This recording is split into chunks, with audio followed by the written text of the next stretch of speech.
जय श्री कृष्ण।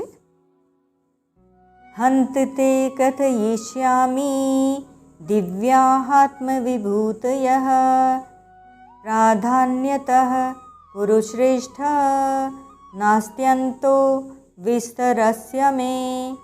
अध्याय 10 श्लोक 19। व्याख्या।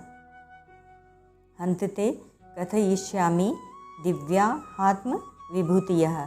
योग और विभूति कहने के लिए अर्जुन की जो प्रार्थना है उसको हन्त अव्यय से स्वीकार करते हुए भगवान कहते हैं कि मैं अपनी दिव्य अलौकिक विलक्षण विभूतियों को तेरे लिए कहूँगा। योग की बात भगवान ने आगे 41वें श्लोक में कही है। दिव्यः कहने का तात्पर्य है कि जिस किसी वस्तु व्यक्ति घटना आदि में जो कुछ भी विशेषता दिखती है वह वस्तुतः भगवान की ही है, इसीलिए उसको भगवान की ही देखना दिव्यता है और वस्तु व्यक्ति आदि की देखना अदिव्यता अर्थात लौकिकता है। प्राधान्यतः पुरुषश्रेष्ठ नास्त्यन्तो विस्तरस्य में। जब अर्जुन ने कहा कि भगवान आप अपनी विभूतियों को विस्तार से पूरी की पूरी कह दें, तब भगवान कहते हैं कि मैं अपनी विभूतियों को संक्षेप से कहूँगा क्योंकि मेरी विभूतियों का अंत नहीं है।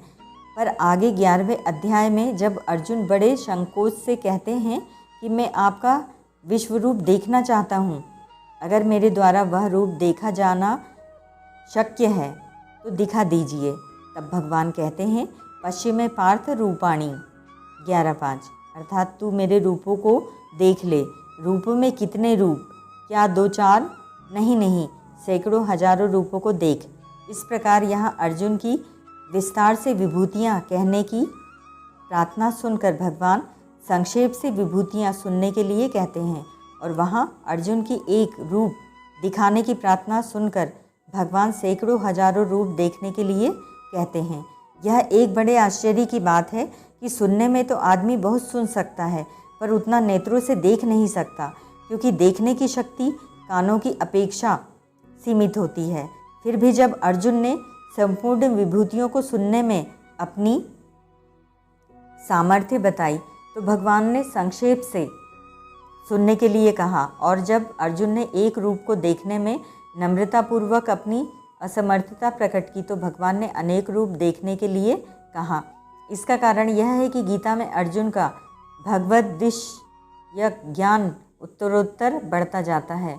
इस 10वें अध्याय में जब भगवान ने यह कहा कि मेरी विभूतियों का अंत नहीं है, तब अर्जुन की दृष्टि भगवान की अनंतता की तरफ चली गई। उन्होंने समझा कि भगवान के विषय में तो मैं कुछ भी नहीं जानता, क्योंकि भगवान अनंत हैं, असीम हैं, अपार हैं। परंतु अर्जुन ने भूल से कह दिया कि आप अपनी सबकी सब विभूतियाँ कह दीजिए। इसीलिए अर्जुन आगे चलकर सावधान हो जाते हैं और नम्रतापूर्वक एक रूप को दिखाने के लिए ही भगवान से प्रार्थना करते हैं। नेत्रों की शक्ति सीमित होते हुए भी भगवान दिव्य चक्षु प्रदान करके अर्थात चर्म चक्षुओं में विशेष शक्ति प्रदान करके अपने अनेक रूपों को देखने की आज्ञा देते हैं। दूसरी बात, वक्ता की व्यक्तिगत बात पूछी जाए और अपनी अज्ञता तथा अयोग्यता पूर्वक अपने जानने के लिए प्रार्थना की जाए, इन दोनों में फ़र्क होता है। यहाँ अर्जुन ने विस्तार पूर्वक विभूतियाँ कहने के लिए कहकर भगवान की थाह लेनी चाहिए, तो भगवान ने कह दिया कि मैं तो संक्षेप से कहूँगा क्योंकि मेरी विभूतियों की थाह नहीं है। 11वें अध्याय में अर्जुन ने अपनी अज्ञता और अयोग्यता प्रकट करते हुए भगवान से अपना अव्यय रूप दिखाने की प्रार्थना की, तो भगवान ने अपने अनंत रूप देखने के लिए आज्ञा दी और उनको देखने की सामर्थ्य दिव्य दृष्टि भी दी।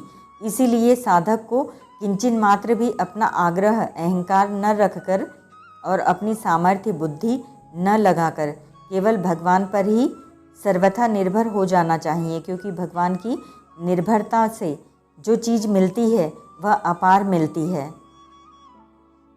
परिशिष्ट भाव, भगवान अनंत है अतः उनकी विभूतियाँ भी अनंत है। इस कारण भगवान की विभूतियों के विस्तार को न तो कोई कह सकता है और न कोई सुन ही सकता है। अगर कोई कह सुन ले तो फिर वे अनंत कैसे रहेगी। इसलिए भगवान कहते हैं कि मैं अपनी विभूतियों को संक्षेप से कहूँगा। अर्जुन को कुरुश्रेष्ठ कहने में भगवान का तात्पर्य है कि तेरे मन में मेरे को जानने की इच्छा हो गई, इसीलिए तू श्रेष्ठ है। गीता में भगवान का विविध रूपों में प्रकट होना। कान का विषय है शब्द, और शब्द दो तरह का होता है, वर्णात्मक और ध्वन्यात्मक।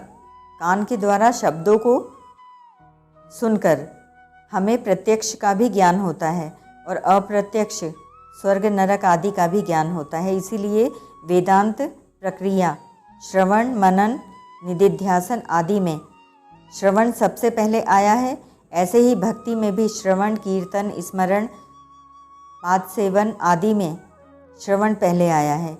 शास्त्रों में जिस परमात्म तत्व का वर्णन किया गया है उसका ज्ञान, परोक्ष ज्ञान हमें कानों से ही होता है, अर्थात कानों से सुनकर ही उसके अनुसार करने, मानने या जानने से हम उस परमात्म तत्व का साक्षात्कार करते हैं। शब्दों में अचिंत्य शक्ति है। ओम तत्सत।